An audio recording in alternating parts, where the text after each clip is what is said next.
Bom dia, boa tarde, boa noite, gente. Eu falei que o Marycast ia começar com pessoas especiais. 3 anos de Marycast, eu tô com uma convidada que já veio aqui, é a terceira vez, ó, 3. Vou pedir música, hein? Vou pedir. Quem é bom sempre volta. E das outras vezes, a Carol, ela é psicóloga de pais atípicos. Se vocês quiserem saber um pouco mais sobre a vida da Carol, como que foi o trabalho dela da psicologia, ela que fez realmente faculdade para ser psicóloga, tô falando Sim, sou psicóloga de formação. psicóloga de formação. Vocês vão nos outros podcasts que ela já gravou aqui com a gente, vocês podem ver tudo, porque realmente foi um podcast muito lindo. Foram podcasts muito lindos, foram 2. Mas hoje nós vamos falar mais da profissão, porque eu vejo realmente muitas mães de filhos atípicos que não sabem o que fazer, não sabem para onde ir, tá com dor, está com culpa, tá triste e quer colocar uma farsa na vida dela, achando que tá tudo bem, e não está tudo bem. E por isso que temos uma profissional como a Carol aqui, Carolina, para ajudar essas mães, esses pais. Então a gente quer falar hoje um pouco mais sobre a profissão da Carol. Antes de começar, daqui a pouco vai aparecer aqui, esqueci agora, Os patrocínios? Os pastores. Que é da Renata, a viagem da Rê, que eu chamo ela assim, mas é Tour. Ai, meu Deus do céu, esqueci agora, mas vai vir. Se você quiser conhecer a Suíça, e eu acho isso tão interessante, Carol, como a Renata trabalha, ela é guia turística na Suíça. E você quer conhecer algum ponto turístico, não tem com quem ir. Ah, meu marido não gosta, não tem amizade suficiente. Marca com ela que ela vai te levar. Ela faz trilhas também com várias pessoas. Então, nessas trilhas que ela faz, eu conheci até o vice-cônsul, veio aqui por causa que eu conheci na trilha. Que legal. E tipo assim, vamos tal, nesse monumento aqui na Suíça, nessa montanha. E ela planeja o dia, ela organiza tudo pra você e vai aquele grupo conhecer aquele lugar. Eu acho maravilhoso. Então você não fica mais desculpa que não pode conhecer a Suíça, é só entrar em contato com a Renata. Eu vou várias vezes, eu adoro. Eu falei assim, não, você tem que falar um pouco mais sobre isso. Mas agora, vamos parar aqui, vamos falar um pouco da Carol, a nossa convidada de hoje. Ela que é psicóloga, ela que ajuda mães, pais de crianças atípicas. E obrigada por estar aqui mais uma vez. Você vem lá de longe, está sempre aqui com esse sorriso, com esse brilho. Eu gosto de você porque você sabe falar e você sabe entrar no assunto, acho, de qualquer pessoa. Obrigada. Eu acho que a gente tem que aproveitar os dons que a gente tem. E uma coisa que eu gosto de fazer em relação à informação, além de informar, é descomplicar. Porque eu sou meio contra da linguagem do tecniquez, sabe? De ficar falando só termo difícil, você usa termo difícil e aí, no fundo você não tá ajudando ninguém. Então, eu sou bem acessível nesse ponto de comunicação, a minha comunicação sempre é muito clara. Por isso que eu tenho 2 contas, tenho conta no Instagram e no TikTok também, já me segue. Isso, você que tá me vendo já me segue, Carolina Rosa _ oficial nas duas redes. Fala mais devagar, né, Carolina?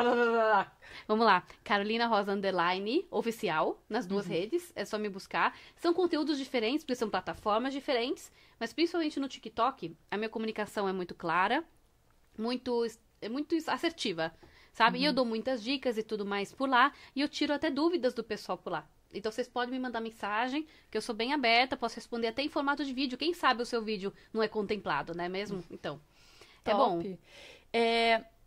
Como eu falei aqui antes, Carol, quando eu te convidei, porque eu gosto de como você fala, do seu contexto, tudo. A gente já sabe quem é a Carol, mas falando assim, vamos falar um pouco mais da sua profissão. Por que eu te chamei? Porque eu tenho muito contato com mães que têm filhos atípicos. A maioria são autistas, tem outros também, mas a maioria são autistas. Tem mães que nem sabem que os filhos são autistas, tem mães que descobriu, ficou perdida, tem mães que, quando descobriu, o marido não aceita, ela aceita e começa a briga ali. Tem mães que não sabem como ajudar o filho, tem mães que tá no luto, ficou triste, parece que a vida dela... E agora? E acaba abandonando a criança, abandonando a família, si mesma. E abandonando a si mesmo.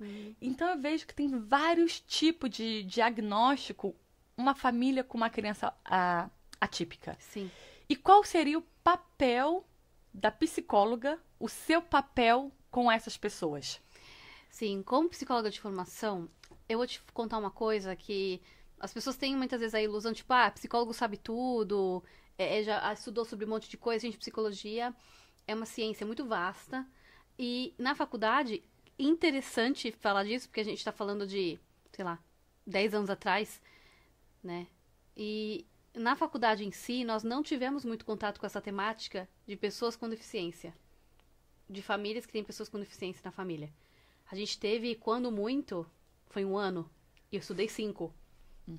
Então, assim, além do que, as políticas públicas de incluir pessoas com deficiência nos ambientes, de ter uma inclusão e tudo mais, quem que vê isso hoje em dia no Brasil de forma efetiva? Quase ninguém. Entendeu? Então, o contato com pessoas com deficiência tem muito a ver com a minha história pessoal. Quem quiser vai lá, né, nos outros podcasts para ver.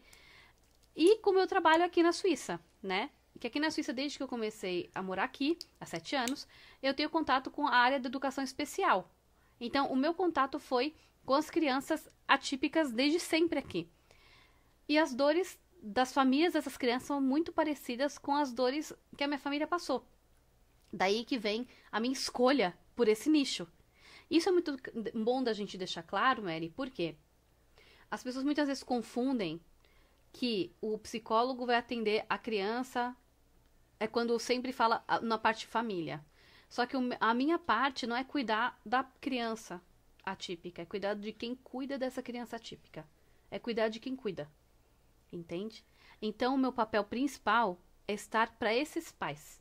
Como suporte, como apoio, como alguém para orientar. Esse é o meu papel para eles. Então, quando a gente está falando desse tipo de público, a gente está falando de um universo completamente diferente e de desafios completamente diferentes de uma família típica.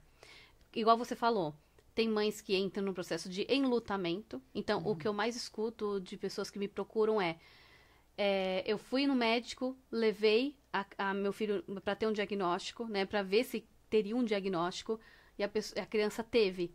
E o que a mãe geralmente fala o meu filho morreu ali. O filho que eu quis ter, o filho que eu encomendei, digamos assim, não veio. Ele acabou. Eu vou ter que reaprender a ser mãe. Eu vou ter que reaprender a ver meu filho. E isso é um processo que não vem sem dor. Não vem sem sofrimento, sabe? E aí fica comprometida essa relação. Fala, ok, o que eu faço agora? É lógico que tem toda a parte que é importante da gente pensar, ok, quais são os direitos do meu filho? Eu vou ter algum tipo de benefício em relação a benefício mesmo de financeiro, para poder auxiliar nas terapias do meu filho? Como é que eu vou fazer para trabalhar meio período e poder cuidar dele o resto do dia? São coisas práticas que os pais acabam pensando no primeiro momento, né? Tô falando com as 2 câmeras aqui, essa tá, aqui pessoal? É a câmera. Essa é a minha câmera, essa aqui. Tô falando aqui com vocês também. Então, esses questionamentos iniciais são muito importantes, tá? Que é a vida prática, que no primeiro momento você tá aí com a adrenalina e fala, vamos resolver. Legal. Na página 2, que começam os desafios. Porque emocionalmente falando, pode existir um muro. Pode se criar um muro e não uma ponte. Por quê? Porque a gente pega todo capacitismo que a gente aprende na nossa vida e todos os preconceitos, tudo que a gente aprende desde muito cedo da nossa vida, das crenças, e as nossas crenças são colocadas em xeque. E aí a gente é obrigado a encarar que aquilo que eu achei que era certo não é tão bem assim. Então, por isso que você fala, mas aí as mães fazem aquilo, as mães fazem isso, os pais fazem aquilo. Eu acho que só esse discurso a gente acaba culpando as mães e os pais. E eu não vejo essa culpa como culpa deles. Essa culpa que eles sentem de fazer algo, mesmo querendo acertar, eles erram. Eu não vejo isso como a culpa é deles. Eu vejo isso como se trata de uma questão estrutural de sociedade que não preparou esses pais. Você, Mary e eu, a gente 30 a mais. A gente poucas vezes conviveu na escola com pessoas atípicas dentro da sala de aula. Porque ainda não se tem políticas públicas direito para as crianças com deficiência, principalmente do transtorno do espectro autista, dentro do colégio. Então a gente não conviveu. Então, se eu não tivesse tido a minha vivência, né? Que as pessoas vão ficar sabendo se elas verem o vídeo. Se eu não tivesse tido a minha vivência, qual seria a minha experiência com pessoas atípicas na minha vida? E é tão interessante você falar sobre isso, Carol, aqui, porque eu sou dislexia. Uhum. Eu tenho um pouco de TDAH. Uhum. Só que no Brasil eu era a burra da sala. Uhum. Eu era burra. Então, aquilo ali me dava uma tristeza de ir pra escola porque eu não entendia. Eu lembro que uma vez a professora me pediu para me ler uma coisa no quadro, por mais que eu conseguia ler assim, mas na hora que eu tinha que ler em voz alta, as letras estavam voando para mim. E eu fiquei assim, tanto que tá até na minha memória até hoje. E as crianças, meus amiguinhos de classe, todo mundo rindo da minha cara. E aquilo ali foi uma tristeza muito profunda. Mas eu fui para casa e tirei 0. E continuou, e tava tudo certo para eles, para mim, minha mãe, meu pai. Eles não sabiam. Quando eu comecei a estudar aqui na Suíça, como eu já cheguei com 13, 14 anos, nem lembro mais, mas quando eu comecei a fazer uma formação avançada, ali eles perceberam na hora. Aí mandaram ir pro médico. Se eu comprovasse que eu era disléxica, que eu tinha um pouco de TDAH, eu poderia ficar 30% a mais na prova. Se eu não entendesse o que estava escrito, eles iam me formular de uma outra maneira. Mas, tipo assim, falaram, olha, você não pensa que você é melhor ou pior do que ninguém, simplesmente você é diferente. Exato, você tem uma questão que é tua. Vai lá. E isso me trouxe uma clareza pra mim tão grande. Porque, Mary, você não é burra. Porque pra mim eu era burra. Tipo, eu não tinha nada. Eu tinha burrice. Uhum. Porque, caraca, eu tô na Suíça há quanto tempo? Há 20 anos, até mais. Uma vida, né? Uma vida, eu não falo alemão direito, não falo francês direito, não falo nem meu português direito. E aquilo ali tudo era culpa. Era só culpa atrás de culpa. E quando a gente sai, não, eu tenho esse probleminha, mas eu posso fazer outras coisas? Uau! Tipo, tira da nossa cabeça. E qual seria o seu trabalho, Carol? Eu vou também depois entrar em questão também sobre a política no Brasil, porque no Brasil, públicas, né? No Brasil eu era burra. Aqui eles viram rápido que eu não era burra. Eu tinha uma coisa. Vamos logo entrar nesse assunto. Você acha que no Brasil, isso eu tô falando de 20 anos atrás, quando eu estava no Brasil. Hoje em dia já existe escola ou profissionais que... Eu não vou falar nem do profissionais, o governo ajuda as crianças atípicas no Brasil? Eu gostaria muito de tocar nesse assunto, mas voltando na sua história um pouquinho, essa história que você conta de eu me sentir muito deslocada, eu sofria bullying na escola, eu sentia bullying dos professores na escola. Esse tipo de depoimento é muito contado por adultos que se descobriram autistas níveis 1 de suporte. É muito parecido do lado emocional falando. Então você vê como o despreparo profissional, o preconceito, o capacitismo, o bullying, tudo faz com que você se sinta deslocado dentro daquele ambiente. E muitos falam assim, poxa, eu era o esquisito da turma, eu era o estranho. E a gente, muitas vezes, pessoas típicas não aprendemos a lidar com o diferente. Não se tem consequências reais para quando você faz um bullying. Uhum. Entende? Hoje é lei, gente, hoje você não se faz mais, é crime. É legal, os pais respondem legalmente por isso, né? Então, naquela época, era outros 500. Então, quando a gente tá falando de pessoas níveis 1 de suporte, elas convivem com sintomas a vida inteira. Mas a grande questão é a alto nível de funcionalidade dessas pessoas. Por exemplo, você tinha essas questões na escola, mas, poxa, você acorda sozinha, trabalha, paga suas contas, come sozinha, vai no banheiro sozinha, toma banho, você faz tudo sozinha. Você é funcional, você é um adulto funcional. Então, muitas vezes, os autistas níveis 1 de suporte são adultos extremamente funcionais. Mas na parte social de convivência, tem uma alta defasagem. Aí eles se comprometem. Ou eles têm hiperfoco de temas, ou eles têm alguma hipersensibilidade para alguma coisa, né? Como hipersensibilidade sensorial que eu falo, tá, gente? Mas assim, interação social não faz sentido, dificuldade de comunicação, no sentido de não entender ironia, não entender piada, não saber que assunto falar, quando falar, como falar. Então, muitos autistas níveis 1 de suporte, eles relatam assim, poxa, eu só me senti estranho, mas hoje eu entendo que isso tem nome. Então, dar nome às coisas é importante. Então, pra você, eu tenho certeza que toneladas dos seus ombros saíram quando você descobriu que você tem dislexia. Entende? Que você nunca teve culpa de você ter nascido do jeito que você é. É. Eu acho que esse é o grande ponto da virada. Então, quando a gente tá tendo esse olhar muito mais humanizado em cima, a gente acaba exigindo respeito por nós mesmos, né? Pelo que a gente é. Então, tocando agora nas políticas públicas, que a família típica no Brasil, ela encosta muito cedo no sistema do que o Estado tem a oferecer, ou no caso do Brasil, deixa de oferecer muitas vezes. Então, o que a gente está vendo, o movimento acontecendo no Brasil? A gente está vendo uma bolha sendo estourada, mas muitas vezes essa bolha só fica no discurso. Então, por exemplo, e temos que incluir os autistas. Sim, com certeza, a gente tem que ter vaga para deficiente em supermercado, shopping, teatro, cinema, tem que ter vaga. Beleza, mas não tem que parar aí, né? A gente tem que ter estruturação de profissionais capacitados, a gente tem que ter estruturação financeira para financiar esses profissionais, porque cuidar de uma criança desse jeito, planejar um plano pedagógico para essa criança, não é fácil. É extremamente desafiador, porque você tem que ter muita teoria, muita prática, muito conhecimento para você auxiliar de fato aquela criança, dependendo ainda do nível de suporte que aquela criança precisa. Porque estamos falando de crianças muitas vezes que a autonomia nunca vai chegar. A independência nunca vai chegar. Que eu costumo dizer de um modo não pejorativo, tá? É no bom sentido que eu falo. Eles vão ser crianças para sempre. Não vão deixar de ser crianças, mas muitas vezes, por falta dessa autonomia, vai ser uma autonomia de uma criança para sempre. Então, o que o Estado está fazendo para poder auxiliar essas famílias?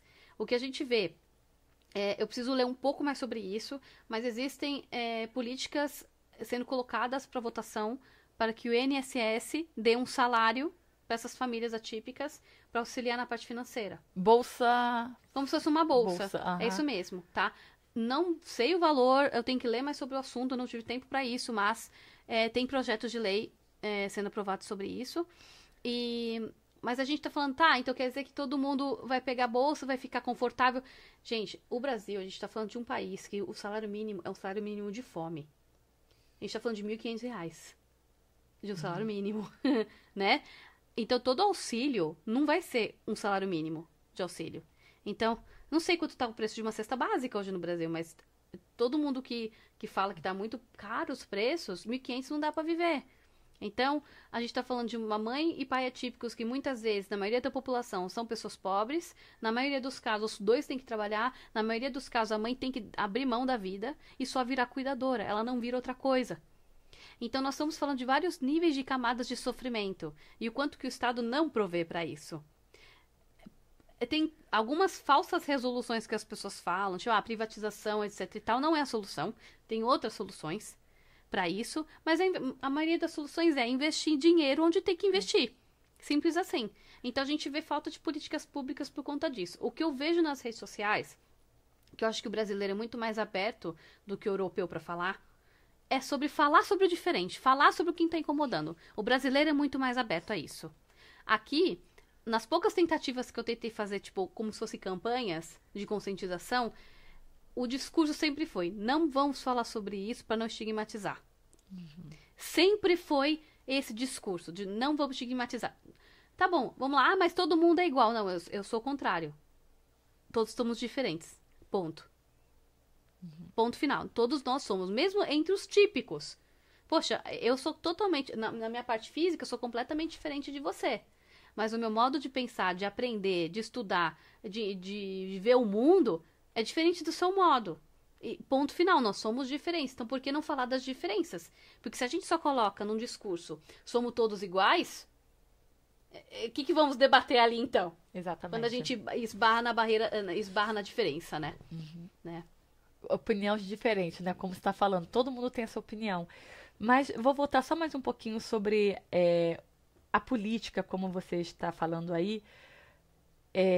Você acha que o governo que nós temos, que está no Brasil hoje, poderia fazer algo diferente para ajudar os pais de crianças típicas? Porque quando a gente fala, vou fazer uma Bolsa Família, vou dar uma Bolsa Família para essa família que tem uma criança típica, que talvez a mãe vai ter que parar de trabalhar, ou tem que comprar fralda, ou tem que comprar alguma coisa especial. No meu ponto de vista, o dinheiro é sempre bom, mas talvez preparar os pais. E não só isso, eu acho que no campo material da coisa que a gente tá falando, principalmente na minha visão profissional, é ter capacitação de profissionais. Isso. Mas isso demanda tempo e dinheiro. Essa é a primeira coisa, capacitação de profissionais que possam atender essas crianças, porque tem alta demanda hoje. Segunda coisa, investimento em estruturas escolares capacitadas para incluir. Outra coisa que demanda tempo e dinheiro, certo? Tirando essa parte material, que a gente vai proporcionar para essas famílias uma qualidade de vida para a família e para a criança, que já isso tudo resolveria bastante a vida dessas crianças, porque teria onde deixar a criança para poder trabalhar, digamos assim, né? Agora, na parte emocional, o que eu vejo? Eu não vou falar só de Brasil aqui, vou falar também de Suíça. Por que eu falo que as dores desses pais que eu vejo são as mesmas dores dos meus pais? Por quê? Não interessa o quanto de apoio seu filho tem. E olha que aqui, gente, assim, a escola tem fila de espera aqui, tá? Essa é a primeira coisa. Aqui a Suíça é país de primeiro mundo, até a página 2, em muitos aspectos. Tem fila. Mas para aqueles que estão no sistema especial de educação, eles têm transporte pago pela prefeitura, eles têm merenda, eles têm material escolar, eles têm profissional. No meu caso, eu também sou um desses profissionais pagos pelo governo. Então, assim, as crianças têm simplesmente tudo. E não resolve certos problemas. Porque dinheiro, em alguns momentos da nossa vida, não resolve tudo. Mas eu vou... Você quer a grande prova disso? Tem muitos artistas que têm depressão. Porque dinheiro não resolve você estar deprimido. O que resolve é você fazer terapia. É você olhar pra você. É você cuidar de você. É você ir num psiquiatra. E principalmente é você assumir que você tem algo que precisa de ajuda. E isso não tem dinheiro que faça te convencer que você tem que procurar ajuda. Então, não se iludam. Eu tô sofrendo porque eu sou pobre. Eu entendo que a parte material é uma dor muito grande. Mas não se iludam. Aqui na Suíça, os pais que têm todo o apoio também esbarram nas dores do luto, do luto que a gente estava falando, de perder o filho idealizado. Eles passam pela dor do capacitismo, de só enxergar a deficiência da criança primeiro e não enxerga mais o próprio filho. Passa a dor de uma educação que não consegue dar para o filho e vai escalonando na perda de limites dentro da educação. Cara, tem várias. Tem dor de culpa por estar recebendo os benefícios. Tipo assim, eu tenho culpa que o meu filho precisa de uma bicicleta especial para andar. Eu tenho culpa do governo me dar isso. Porque, teoricamente, eu tô abusando desse sistema. Mas o filho teria direito, caso, sabe? Carol, por isso que eu te chamei aqui, vambora. Essas pessoas têm essa culpa.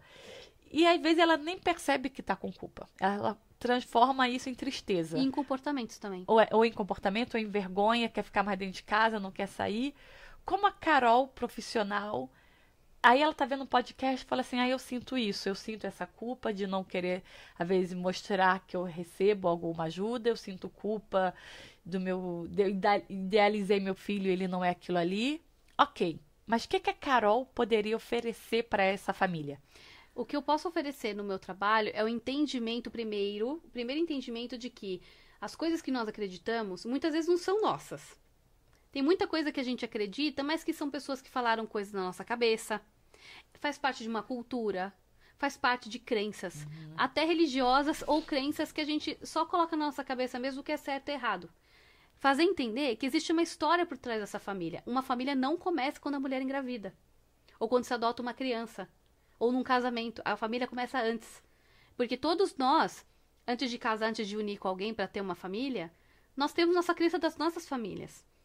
E na nossa cabeça, o que é uma família estruturada pra gente? Então, o nosso ideal de família é um arquétipo, é uma simbologia tão forte na nossa sociedade, o conceito família, que as pessoas discutem sempre o que é esse conceito. E as pessoas já têm as crenças próprias. Então, quando a gente junta e tem tudo idealizado, e quando vem algo que está fora dos nossos planos, isso deixa uma frustração na gente. Só que aí a gente acha que a culpa ou é do outro, ou a culpa é de Deus, ou a culpa é de alguém, mas no fundo é uma frustração que a gente está sentindo. A frustração é uma dor. Normal, nós nos frustramos todos os dias, mas se frustrar com alguém, principalmente com quem a gente ama, é uma dor grande. Então, uma boa parte dessa culpa que elas sentem, uma boa parte não é culpa delas. Entendeu? É uma culpa de estrutura, do que a pessoa aprendeu aquilo. Então você vai ajudar, você vai ajudar esses pais a desenvolver, como é que é o nome disso? A desenvolver essa culpa que está dentro dela e falar, não, essa não é minha. Então, ter uma vida mais fácil, mais leve, Isso, né? Exatamente. Parte dessa culpa não é minha. Tanto essa parte de, ok, não é minha culpa que o sistema não está disposto a aceitar meu filho. Não é culpa minha que o governo não bota dinheiro nessa escola. Não é culpa minha que a sociedade não quer estar preparada para aceitar o meu filho em todos os lugares. Porque falam, eu tenho que falar, mas a sociedade não está pronta para lidar com todo mundo. Gente, eu acho que está mais que pronta. A gente só não está disposto muitas vezes. E também tem essa, não é culpa minha que o meu filho tem que é autista. Exato, também. Segunda coisa, a culpa não é minha que o meu filho nasceu desse jeito. A culpa não é minha que eu sou do jeito que eu sou, porque tem mães que descobrem que depois também tem autismo. Que interessante. Muitos casos também acontecem, tipo, nossa, meu filho é 2 de suporte, nível 2, eu sou nível 1. Ou o pai é nível 1, sabe? Assim, tem muita gente que descobre outras questões aí. Se você atender, viu, amiga? Não, tá não. Escreve pra favor pra falar que tá no podcast. Eu sou super tranquila. Não. Super de boa. Então, tem muitos pais que acabam descobrindo. Então, a segunda coisa, a culpa não é minha de ter nascido desse jeito, ou meu marido ou tal. A culpa não é do meu marido por ter acontecido uma coisa. A culpa não é minha, eu não sou mais ou menos mulher por conta disso. Meu marido não é mais ou menos homem por conta disso, né? E a terceira coisa é assim, tá, ok, se eu tô sentindo essa culpa, que tem alguma parcela minha, o que eu vou fazer a respeito? Então, é ajudar eles verem que parte disso não é culpa deles, de todos esses sentimentos que eles estão sentindo, não é culpa deles, mas naquilo que é de responsabilidade, aí a gente tem que trocar a palavra, naquilo que é de responsabilidade ok, o que eu vou fazer daqui pra frente? Como é que eu vou enxergar meu filho daqui pra frente? Como é que eu vou construir uma ponte junto do meu filho? Porque a partir do momento que a gente começa a construir essa ponte, o filho começa a vir. A criança começa a vir mais, e mais, e mais. Ah, que interessante. Eu sou a prova viva, eu vejo de camarote. Quer dizer que você acaba ajudando como é que fala? A conexão entre os pais e os filhos. Sim, e acontece. Demora muito mais tempo do que uma criança típica, principalmente nos maiores níveis de suporte? Sim, com certeza. Eu fiz um cálculo, é interessante isso, na escola a gente observa muito a questão de quanto tempo demora para uma criança desenvolver tal objetivo. E você percebe que às vezes o tempo é 100 vezes mais. 150 vezes mais tempo. Mas se você for pensar, por exemplo, às vezes você vai numa determinada velocidade pro banheiro, né? Uhum. Eu às vezes vou numa velocidade mais lenta. Eu já vou 2 vezes menos rápido do que você. Mas você vai. Mas eu vou. Uhum. Entende? Então, isso não significa que o caminho não pode ser traçado. Não pode ser feito. Mas dedicação e insistência é o caminho. É a palavra-chave. Entendeu? Mas a gente é num mundo tão imediatista e tudo mais, né? Uma colega minha tava falando que ela tava, tipo assim, uma pessoa é casada com uma pessoa com deficiência e que pediu pra essa pessoa tirar uma foto. A pessoa demorou não sei quanto tempo só pra pegar o celular e tirar. E ela falando, poxa, eu tava angustiada, porque eu falo, nossa, mas coitado, e vai tirar uma foto. Não tem coitado, ele consegue fazer. E outra coisa também, Mary, que a gente faz sem querer, eu tenho conteúdo disso, das minhas lives, tá? Eu faço live de terça-feira, essa semana não teve, porque eu tava fazendo roteiro, mas teve várias lives já falando de vários assuntos, e uma das lives fala disso. Imagina que você tá aprendendo alguma coisa, você tá se dedicando, vamos lá, um instrumento musical novo, por exemplo, ou aprender a editar vídeo, alguma coisa top. Aí vem alguém na tua frente e faz. Chato, né? Então, assim, para essas pessoas é a mesma coisa. Tudo que elas aprendem, por menor que seja aos nossos olhos, elas aprendem a muito custo, às vezes. Aí você vai lá fazer por ela, você vai tirar essa conquista da pessoa? Não é justo. Você vai tirar a conquista que ela fez. É tão interessante isso que você tá falando, Carol, porque às vezes quando a gente pega pro outro lado, não precisa ser pais de crianças atípicas. Não. A criança tá limpando tá lavando um copo. Não sabe lavar um copo ainda e ficou meio com gordura. Você não sabe fazer nada, deixa que eu faço. Ou às vezes nem reclama, mas já fez. E outra coisa, de que idade a gente tá falando? A gente tá falando de uma criança de 2 anos. Porque 2 anos, 3, 4, a gente tá desenvolvendo autonomia. A gente não quer o 100%, a gente quer que faça. A gente não quer o perfeito, a gente quer o feito. Então, isso, na verdade... E, Mary, posso falar a real? Isso não tira uma baita culpa de todos nós? Tira um peso enorme, tipo, não tá perfeito, mas tá feito. A gente tá no estúdio aqui que ela fez, gente, o estúdio dela que é uma graça, sabe? Ela fez com todo carinho, com esse sofá amarelo lindão, que eu acho uma cor de mostarda lindo. Tipo, gente, assim, podia ser perfeito? Talvez, não sei. Mas tá melhor. Mas você tá aqui, eu tô aqui, é fazer o melhor com o que tem, é fazer o melhor com o que pode. Gravar, linda. Claro. Claro. É fazer melhor com o que tem, fazer o melhor com o que pode. Então, assim, a gente quando tira esse peso também dos nossos ombros, a gente vive melhor. Então, isso é uma coisa até pro meu conteúdo que eu penso, poxa, por que toda hora eu tenho que pensar de ter um perfeccionismo? Perfeccionismo, eu acho que é interessante a gente entrar nesse papo aí. Sabe aquela piada que as pessoas falam assim, na entrevista de emprego, qual é o seu maior defeito? Aí você fala, ai, chefe, meu futuro chefe, eu sou muito perfeccionista. Haha! É uma piada que as pessoas falam, porque as pessoas olham perfeccionismo como uma coisa boa. E não é. Perfeccionismo não é um bom adjetivo. Não é uma qualidade. Porque o perfeccionismo, ele tira a humanidade. Ele tira o possível.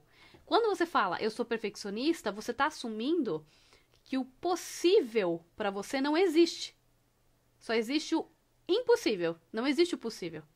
E quando você está toda hora se colocando no impossível, colocar a régua sempre lá em cima, você está tirando toda a sua parte humana, que é todas as variáveis de humor que você tem, da sua condição financeira que você tem, do seu corpo, dos seus pensamentos naquele dia, você está tirando todas as variáveis. E quando você tem só o perfeccionismo, você não está tendo uma qualidade. Perfeccionismo não é qualidade.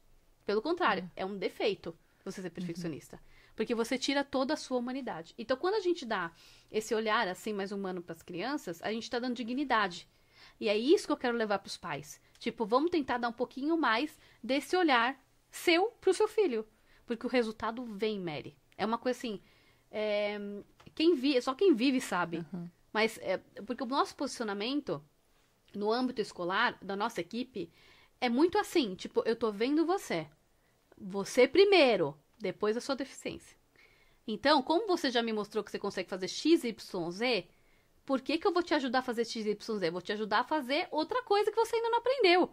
A partir do momento que você aprendeu e tá autônomo, que legal, sabe? E você vê que a reação dessas crianças, nós estamos falando de crianças a partir de 6 anos até 12 anos que eu trabalho, níveis 2, 3 de suporte ou severos. Você vê o orgulho que elas sentem de estarem fazendo coisas sozinhas. O pouco que seja lavar a mão, seja ir no banheiro, seja botar o sapato, botar a própria jaqueta. E quando você começa a ajudar demais, elas ficam bravas, tá? Elas dão uma resmungada assim, entendi, já entendi. Você quer fazer sozinho. E faz. Então faz aí, bonitão. Entendeu? Eu sou bem assim. E tem hora que eles fazem, você vê que foi uma luta, tipo, como foi difícil botar o sapato. E a pergunta que eu faço, tá orgulhoso? E a hora que eu faço tá orgulhoso, eles sempre dão risada, tipo, sabe assim? Mas é um sorriso, tipo, que bom que você me entendeu. E é verdade. Que bom seria se os pais soubessem disso, né? E são todos não verbais, tá bom? São todas crianças não verbais. Que elas não utilizam o verbal para se comunicar. E elas falam muito mais do que a gente imagina que elas falam. Porque assim, ai, Carol, mas como que eu vou entender meu filho se ele não fala? Ele tá te mostrando o tempo todo, ele tá se comunicando o tempo inteiro.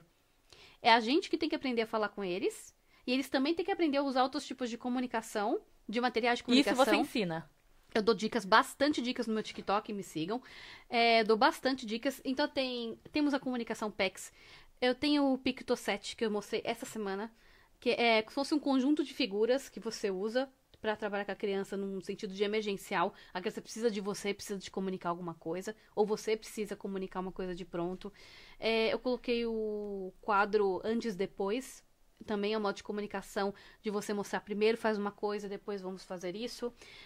Tem outros materiais que eu quero postar para o público no meu TikTok ainda, porque tem vários. Eu coloquei o cronômetro, que tem um cronômetro específico, visual, para crianças, porque o desafio do esperar é bem constante, assim. Tipo, meu filho não sabe esperar, ele não tem noção de tempo, eu boto um bolo pra assar no forno, ele acha que tá pronto. Tipo assim, coisas que são extremamente sociais. Então, porque na verdade, Mary, vamos falar um pouquinho mais do autismo em específico? A entrevista é tua, mas eu que tô falando um monte, né? Tá. Mas assim, No autismo, qual é o grande desafio, principalmente dos níveis maiores de suporte, tá? Principalmente os casos não verbais. A maior dificuldade dos autistas são com regras sociais. Por exemplo, eu tô aqui, é que vocês não estão vendo o banquinho aqui do lado meu, mas esse copo de água. Se eu quiser tomar água, eu pego um copo do seu armário, eu encho da torneira ou do filtro e eu bebo. Quem disse que é o certo a se fazer? É a sociedade. É uma regra social.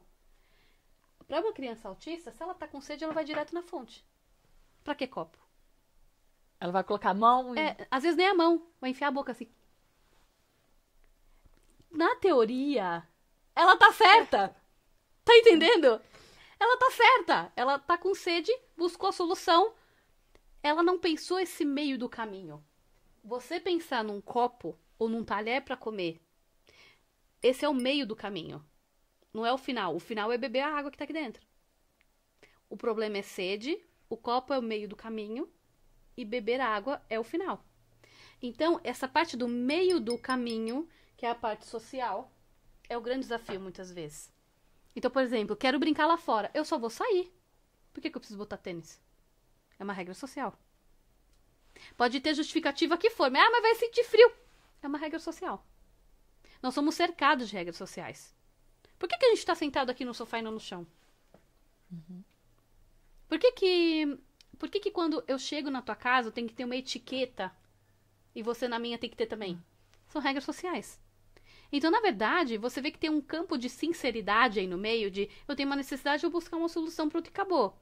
Isso pode soar como uma inocência, mas dentro do espectro autista é uma questão que pega muito.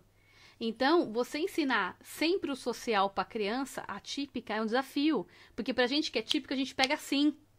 Tipo, nossa, minha mãe fez isso na casa da visita, vou fazer também. Ah, minha mãe pega o copo para beber água, também vou fazer. Essa coisa do imitar o outro para você ser socialmente incluído e estar em interação com o próximo, pro autista, principalmente maiores níveis de suporte, não faz sentido. Mas eles podem aprender? Pode! E aprendem todos os dias. Então, assim, e na escola a gente ensina todos os dias. Então, planejamento, uma coisa vem antes, outra depois, hora de fazer tal coisa, hora de fazer outra coisa, atividades físicas de fazer tal jeito. A diferença é que eles precisam de muito suporte nisso. Coisas que são automáticas para nós não são para eles. E muitas vezes as famílias, elas se veem meio perdidas. Tipo, como assim meu filho ele não viu que eu calço sapato? Não, isso para ele não é óbvio. Para uma criança típica é óbvio, para o seu filho não vai ser. Entende? Uhum. Assim como, Mary, na boa, tem coisa que para mim é óbvio, para você não é. Uhum. Da questão de opinião, de visão de coisa. Então, a única coisa é que o buraco é mais embaixo. É muito mais profundo as não obviedades de uma pessoa autista, entendeu? Esse caminho todo que eu tô te explicando não é óbvio. Uhum. É esse meio do caminho entre o problema e a solução, esse meio do caminho que é defasado.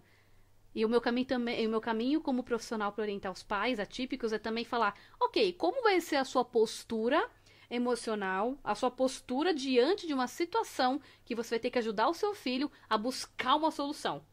De uma maneira que rola buscar uma solução. Entende?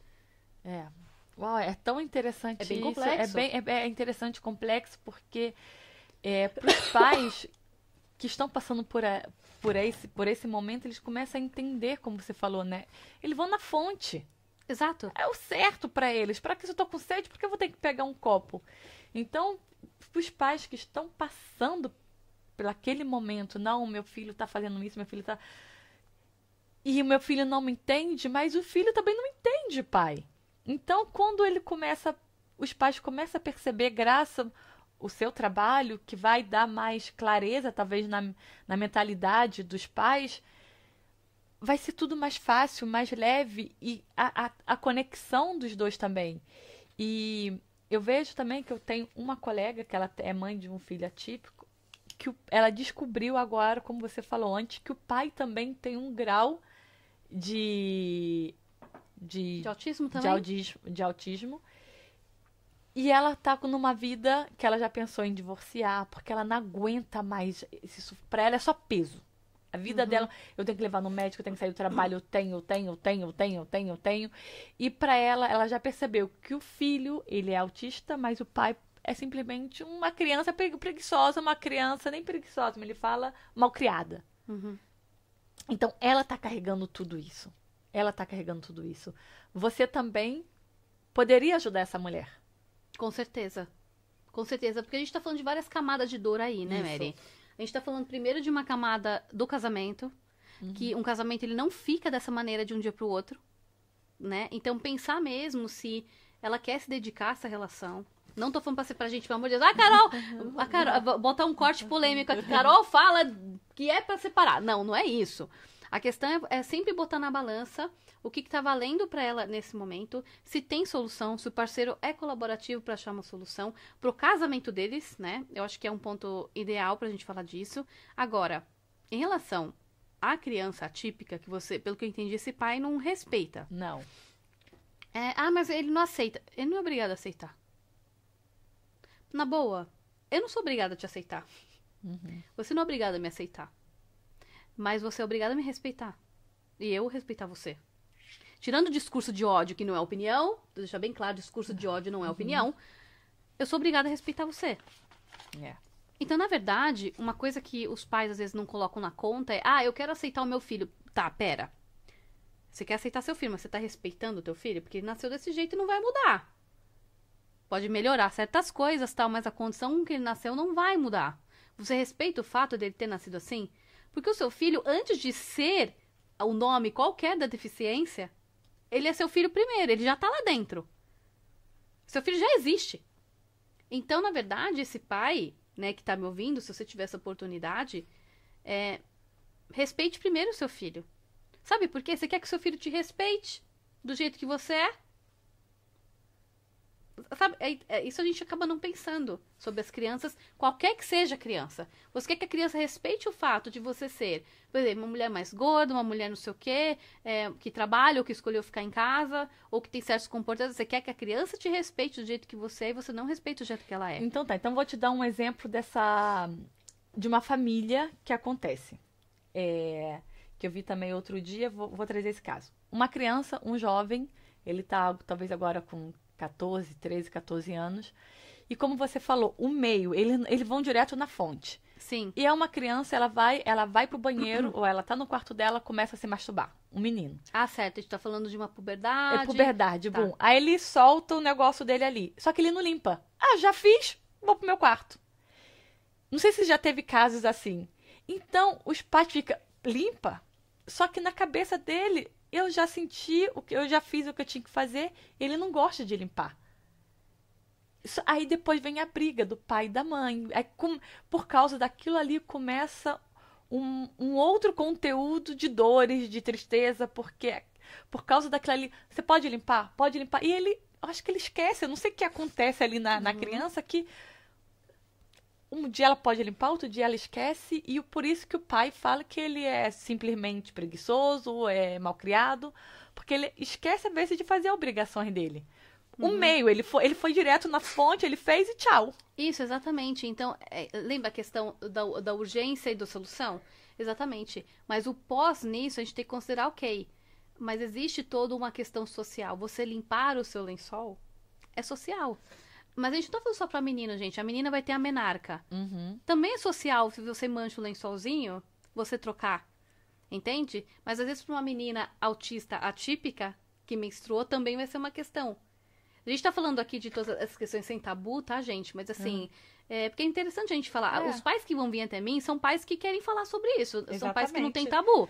Não vai ser pai que tem medo e tal, enfim, não vai ser um pai mais assertivo. São esses clientes que eu procuro. Mas se alguma intuição tá te falando de você, nossa, eu não sei se é pra mim, Carol, me procura, vamos conversar. Você tem poder de decisão, entende? Você pode sempre mudar de ideia, né? Então eu acho isso sempre bom, isso é meio libertador. Você sempre pode mudar de ideia, sempre, tá? Pra tudo.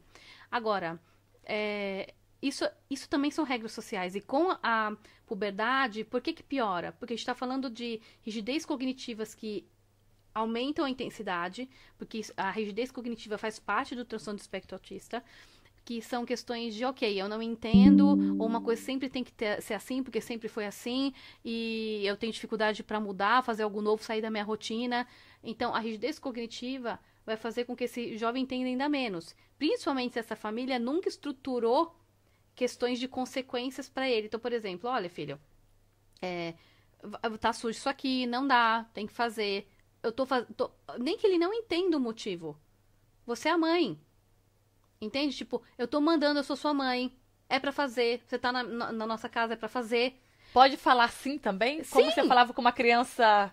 Gente, assim, uma coisa é você ficar falando assim, ok, tem coisa que na hora do surto sensorial, né, da crise sensorial do autista, você berrar com a criança, tu não vai resolver.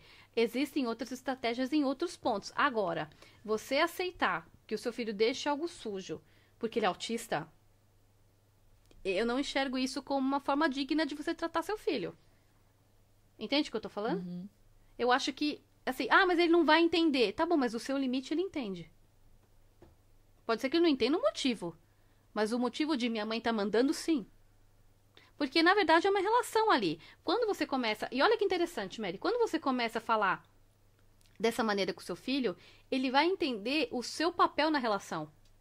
E que você é outro ser humano dentro da relação.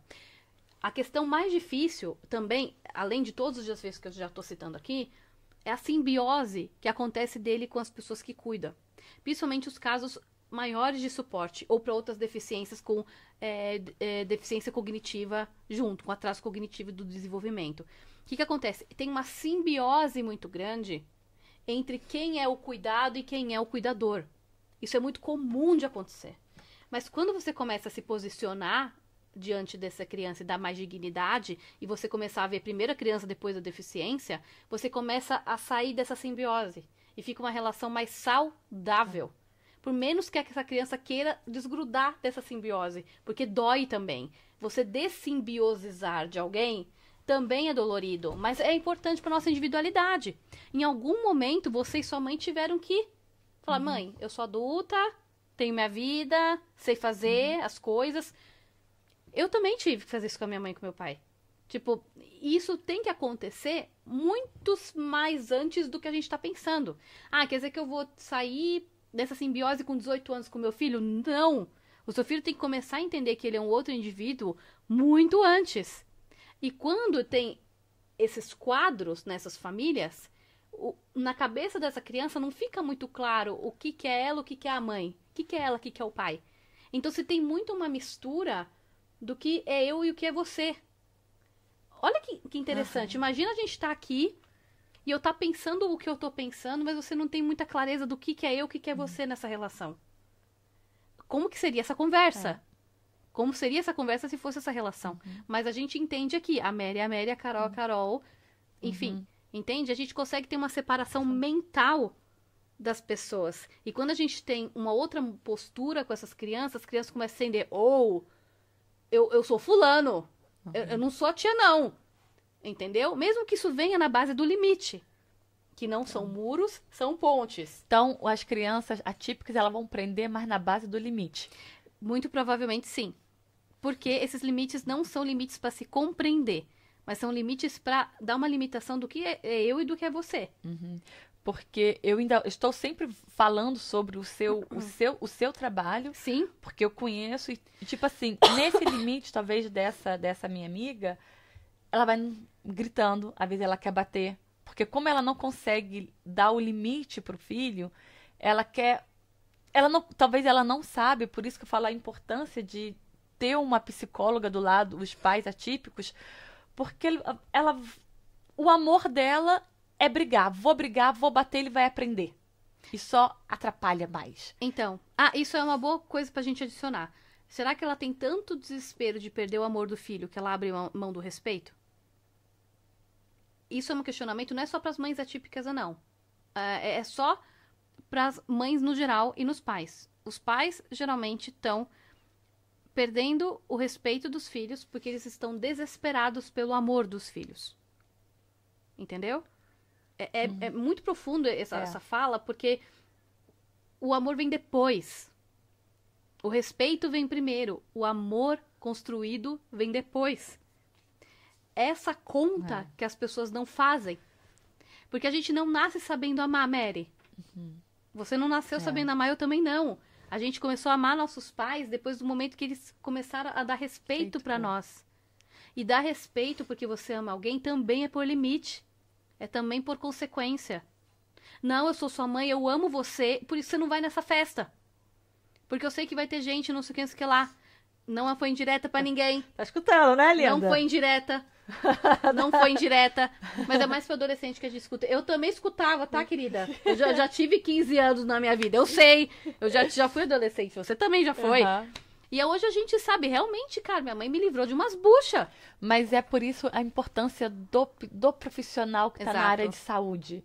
Porque os pais estão nessa maneira de querer dar amor, dar amor, dar amor, porque eles são tão vazios de amor. Se eu perder o amor do meu filho, quem vai ser eu? Então eles preferem dar amor do que dar limite, do que dar respeito, do que... Não, você não vai e acabou. Ah, não vai, meu filho, vai ser melhor pra você. Ai, a mamãe te ama, pum.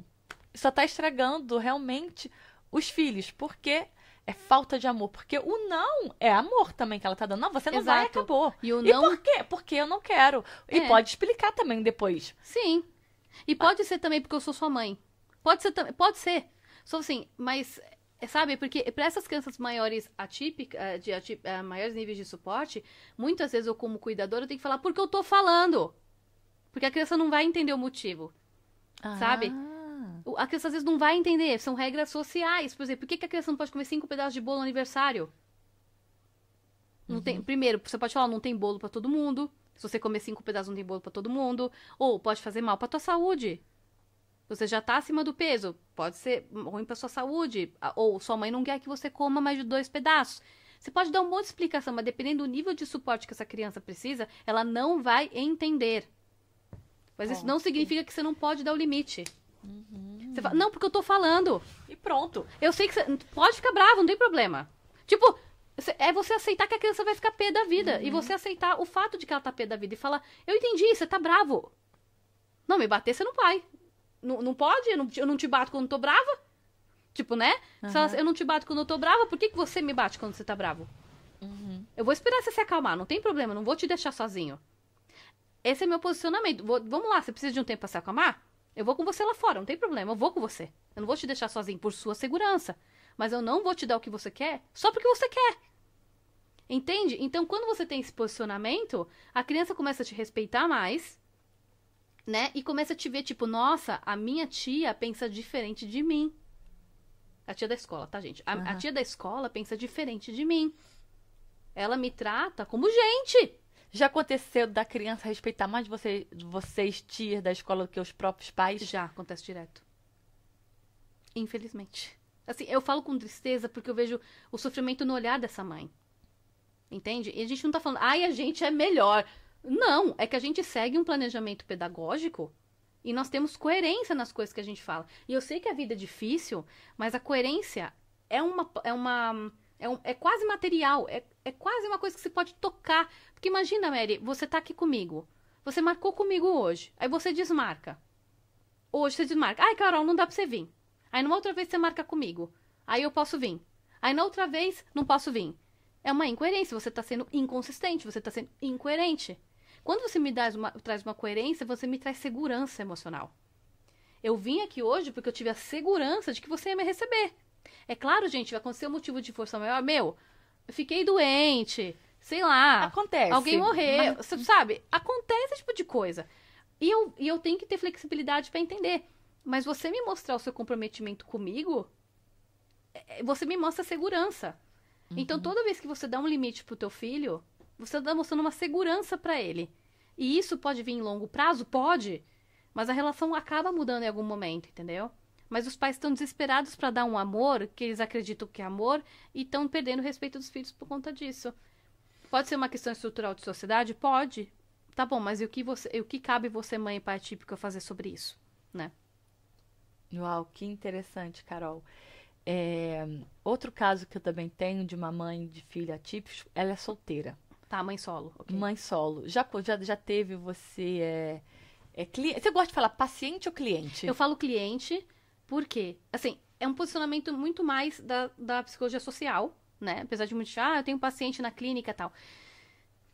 Depois que eu comecei a aprender com essas crianças, porque quem mais aprende sou eu, né? Na verdade, eu comecei a entender que quando você fala cliente, você está dando já um posicionamento daquela pessoa mais ativo em relação ao seu próprio conhecimento e às suas próprias atitudes para mudar a sua colocação na vida. Então, quando você faz isso, fala, você é um cliente, né? Você não é um paciente, o paciente te coloca muito numa posição passiva em relação ao atendimento. Entendeu? Então, hoje eu já tenho um posicionamento mais diferente sobre isso. Então, quando um cliente me procura, não significa que é um cliente, vou pagar um serviço e tem que me dar... Não, eu tô te colocando numa posição de que você tem papel ativo sobre a sua mudança.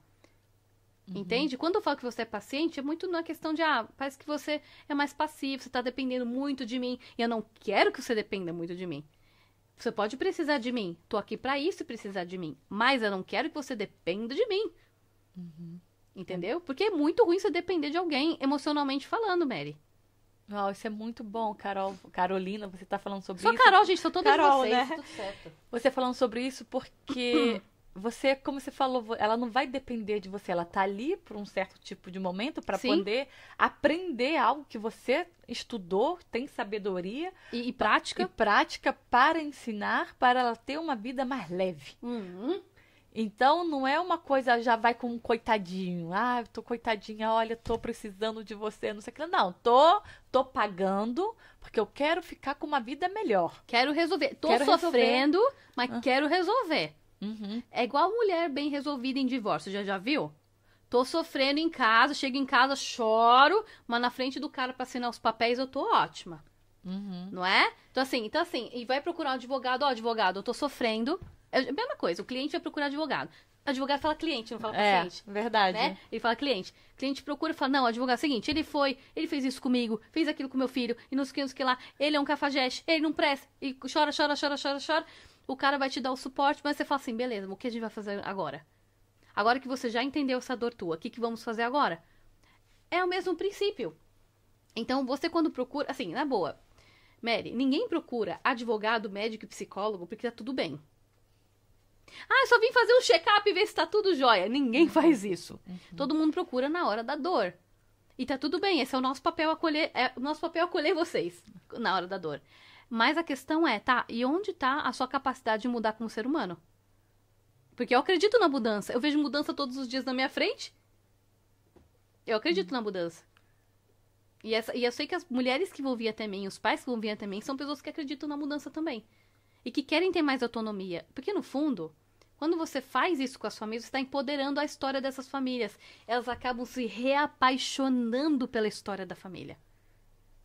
E você empodera, porque você inclui a história do seu filho na família.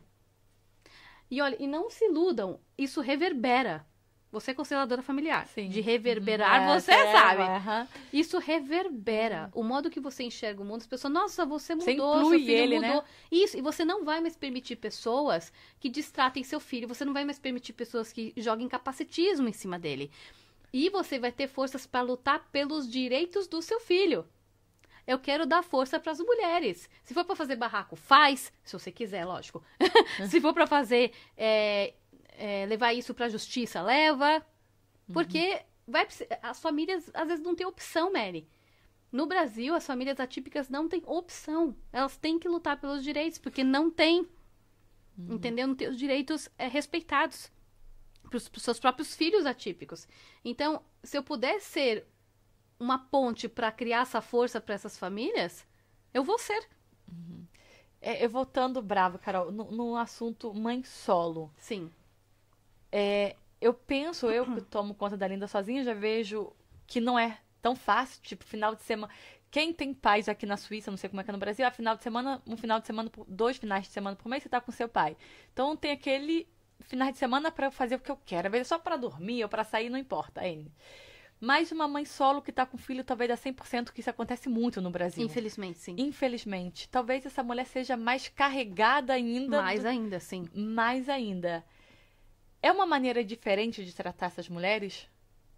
Solo? Você diz no meu atendimento? No seu atendimento?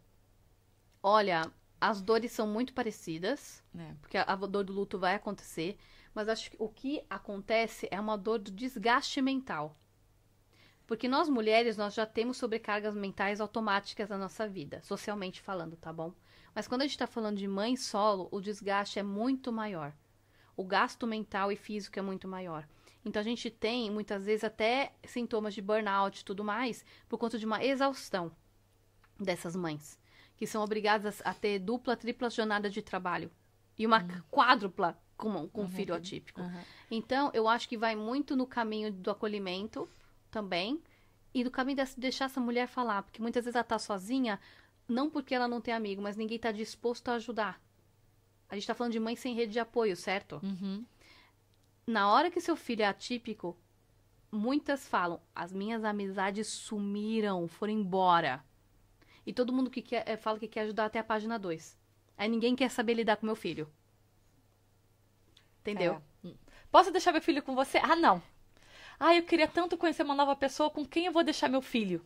Porque ninguém quer ficar, às vezes, com um filho que é atípico, porque não sabe pegar uma água e colocar no copo, não sabe fazer vários tipos de coisa, então, para essa mulher... E não se permitem, né? E não se permitem ter uma relação com essa criança. Né? Então, assim, por medo, às vezes, também.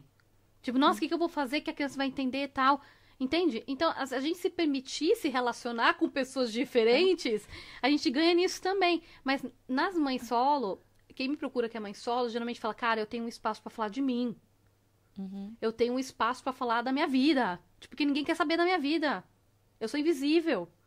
Então, essas mães, a maior dor das mães solo é essa, é a invisibilidade delas, entendeu? Uau, e é tão interessante, forte isso, Carol, porque você é psicólogo de mãe, de pai atípicos, mas você é psicóloga, então. Sim, de formação, gente. De formação. Então, você não vai só na criança, você também está indo na pessoa, porque ela está com aquilo ali tudo. E é tão... você vai trazer o empoderamento para essa mulher. Sim, para esse pai, e esse empoderamento para esse pai e para os pais, e esse empoderamento vai falar, talvez, se ela tem uma amiga e ela está querendo sair, você é minha amiga. Se comporte como uma amiga. Sim. Venha ver como meu filho funciona, eu tenho que deixar meu filho com você. Não tenho, minha mãe não tá aqui, eu tenho que deixar com o filho com você. Então, quando ela tá empoderada, ela consegue se comunicar com a amiga, ela consegue se comunicar com a mãe, ela consegue se comunicar com o outro, porque ela não vai ficar naquele, ai, eles não vão querer ficar com meu filho, eles não me amam. Não, e às vezes vai conseguir mostrar, filha, entendi, você tá com dúvida, amiga? Deixa eu te mostrar. Isso. Como é que você faz? Tipo, sabe, mostra pra onde tá o copo, sabe? Ah, mas ela como vai que faz? Ensinar. Exato, mostra pra ele onde tá o copo. Onde é o armário? Ou melhor, deixa um copo aqui em cima da pia, que ele sabe que é dele. Ou vamos comprar um copo, que ele já sabe que é o copo dele na casa da tia fulana. Tem várias estratégias que a gente pode montar. Entendeu? Então, ou deixa ele familiarizado com essa fulana antes de você precisar. Numa emergência é outra coisa. Mas se for precisar, tipo, amiga, às vezes eu vou precisar dele ficar com você. Cara, já vai familiarizando ele no ambiente da casa dessa amiga. Vai levando de vez em quando, leva brinquedos de segurança dele, brinquedos de segurança, objetos de segurança, que deixam ele tranquilo, que ele brinca todos os dias. Leva os alimentos de segurança nesse lugar. Ou seja, meu filho só come pão de queijo. Leva pão de queijo nesse lugar. Qual o problema? Se for pra você ter um dia livre, qual o problema dele se entupir de pão de queijo? Assim, cara, mas você tá falando... Calma, gente, a realidade tá muito longe da teoria. Então, se a pessoa tem uma restrição alimentar e tudo mais, só come pão de queijo... Por exemplo, tá bom, qual é o problema de uma mãe ter um dia de folga e a vizinha dela fazer pão de queijo pra criança? Tá me entendendo? Você não vai resolver um problema de transtorno alimentar, de uma seletividade alimentar naquele momento. Mas aquela mãe precisa de uma folga.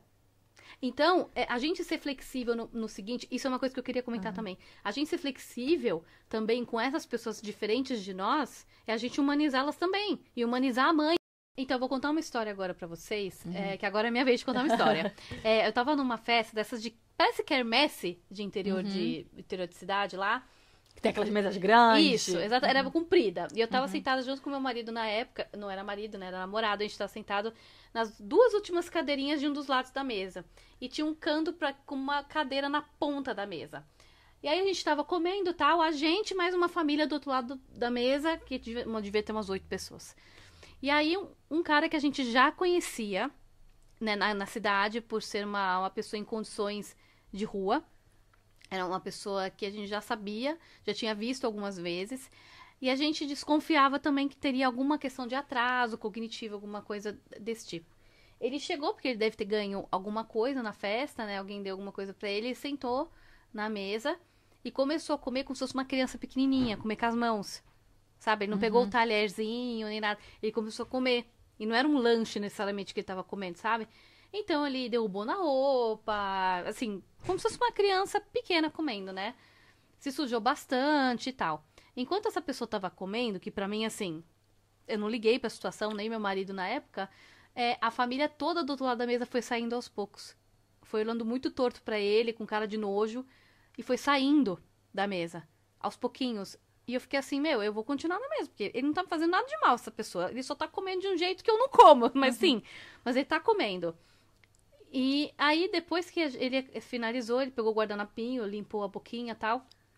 Ele pegou o pratinho dele pra jogar no lixo. Cara, ele olhou pra gente, ele viu que a gente ficou. Ele viu todas aquelas pessoas que foram saindo por conta de preconceito. Ele olhou pra gente e fez assim. Ai, que lindo! E saiu andando. Isso me toca até hoje, que eu falei, foi só uma atitude de falar, cara, só porque você come assim eu vou sair? Tipo, sabe? E deu nitidamente pra ver na cara das outras pessoas que elas fizeram isso. Então eu falei, cara, uma pequena atitude só de você aceitar outra pessoa do que ela é, de como ela tá se portando ali, entendeu?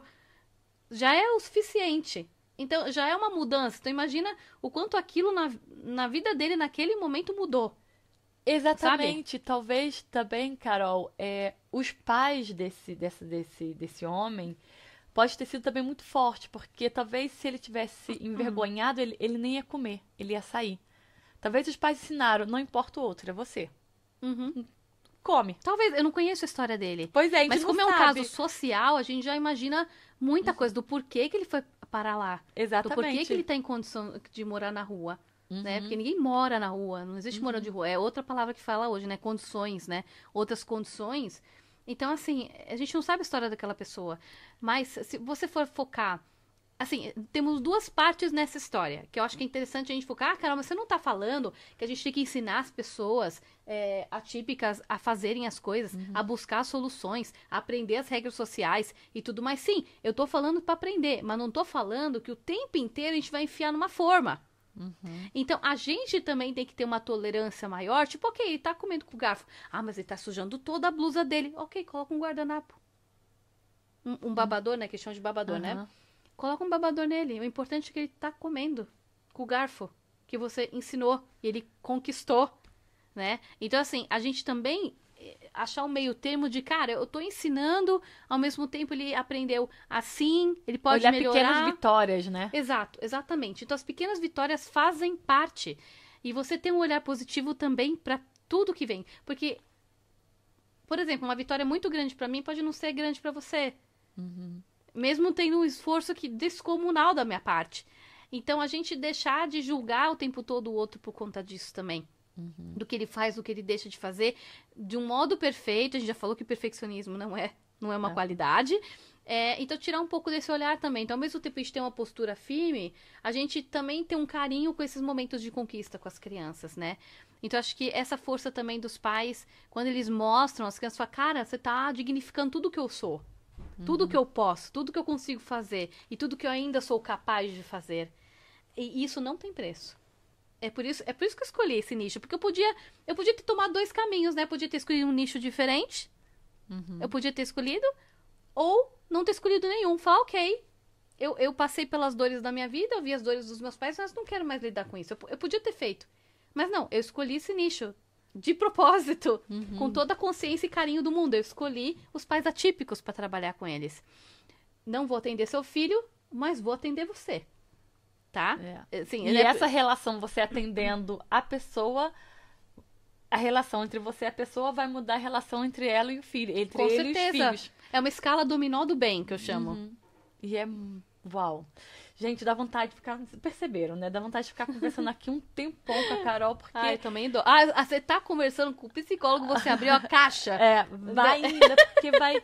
Eu vejo que não é só sobre ter filhos atípicos, mas também depois quando você vai atender uma pessoa, você vai ver o problema, não problema, você vai ver aquilo ali que está passando naquela família por causa daquela criança, mas você também vai acabando ajudando nas dores dela também que ela trouxe da vida dela. Sim. Por isso que você falou isso no começo, né? Aquela linhagem toda que você tá vendo. Então, tipo, olha, por que eu não tenho coragem de falar que o meu filho é atípico? Então, por que ela não tem essa coragem? Da onde não vem essa coragem? Por que eu tenho esse luto? Por que eu tenho vergonha de me mostrar? Então, não é só sobre o filho, é sobre a pessoa que tá ali também. Também, sempre. Porque você não tem culpa do que fizeram com você, mas você é responsável do que você vai fazer com o que fizeram com você. Uhum. Exatamente. E você acaba se empoderando do seu papel e fala, ok, eu tenho lugar nessa família, eu tenho um local. E meu filho também tem que começar a me enxergar como uma outra pessoa dentro dessa família. E eu enxergar o meu filho diferente, enxergar primeiro o meu filho que já existe, que já tá lá dentro, antes da condição dele. Uau, é muito interessante. Vai voltar mais vezes, Carol. Ai, nossa, gente. Já pedi música do Fantástico. Agora, a próxima vez que ela vem, já tem a música da Carol. Gente, vamos lá. Eu vou cobrar. Uhum. Mais uma vez falando, muito obrigada aqui, olha, agora foi Foto Tour Suíça. Você quer tirar fotos nesses pontos turísticos da Suíça? É só encontrar contato. Gente, a Suíça é tão linda. É muito linda. E a cada lugar que eu vou com ela, tipo assim, uau, que lugar é esse? Uau, que lugar você é nem esse? sabia. Uau. Que tá fora de uma rota óbvia, né? Isso, e ela vai explicar pra você tudo certinho, até o momento que vocês vão se encontrar. Talvez você queira ir pra Geneve, ou pra Zurique, ou pra Lugano, não sei. E ela vai falar, pega esse trem, solta nesse horário, vai ali, e ali a gente se encontra e vamos fazer a trilha, vamos conhecer. Que delícia. É tudo programadinho, tudo certinho, maravilhoso. Carolina, muito obrigada mais uma vez. Eu que agradeço. Eu espero realmente que os pais de crianças atípicas tenham consciência que vocês precisam de ajuda. Porque tem gente que fala, não, eu consigo, eu dou meu jeito. Até aqui deu certo, vai dar certo daqui pra frente. Não é só sobre o dar certo. É sobre você viver uma vida em paz. Exato, com mais leveza, né? Com mais leveza. Se eu, que não tenho uma sobrinha de filha atípica, vou pra psicólogo, todo mundo procura ajuda, você também precisa. Não é sobre eu estou doente, é sobre ter uma vida com mais leve, com mais... Ai, leve. É porque elas merecem, né? E porque você merece também. As famílias atípicas merecem uma vida um pouco mais leve, um pouco com menos culpa nos ombros, né? Acho que, né, vamos humanizar essas famílias, dar dignidade a elas, né? Porque elas merecem todo o nosso respeito, todo o nosso acolhimento, né? Só a última, isso não mudou, a terceira vez que você tá aqui, deixa uma mensagem para as pessoas que estão te assistindo, pais ou de crianças atípicas ou não. Qual seria a sua mensagem para as pessoas que estão ouvindo o Marycast de hoje? Acho que a mensagem mais importante que eu tenho para passar para vocês é: não importa quantos muros existam, a gente consegue quebrar esses muros e construir pontes. Porque somente as pontes vão conectar você com seu filho, e não os muros. Uau! Isso é para todos, pais e quem é pai de pai atípico e quem não é. Isso vale para todos nós. Para todos nós, exatamente. Carol, muito obrigada. Lindona, obrigada, gente. Até a próxima. Até a próxima, que gente. vai vir mais vezes. Um beijo. Tchau. Tchau. Ai, foi top.